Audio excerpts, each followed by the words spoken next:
ஒருவேளை கிருஷ்ணதேவராயர் காலத்திலேயே ஒரு ஏஐ ரோபோ நீதிபதியா வந்தா எப்படி இருக்குன்னு யோசிச்சு பாருங்களேன். அங்க நடந்த அந்த அதிர்ச்சியை பாருங்க.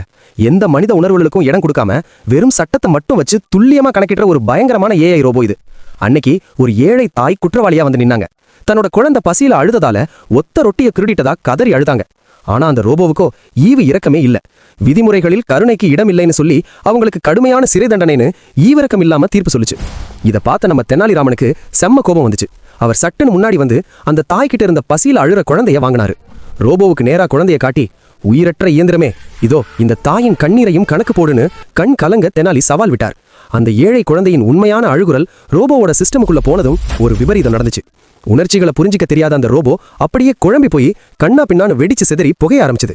இதை பார்த்த அரசர், ஒரு தப்ப தண்டிக்க இயந்திரம் போதும், ஆனா உண்மையான நியாயம் வழங்க மனித இதயம் வேணும்னு சொல்லி அவங்கள மன்னிச்சாரு. அன்னைக்கு தெனாலிராமன் செஞ்சதை பத்தி நீங்க என்ன நினைக்கிறீங்க? கமெண்ட்ல சொல்லுங்க. அப்படியே குட்டி கதைகள் சேனலுக்கு சப்ஸ்கிரைப் பண்ணுங்க.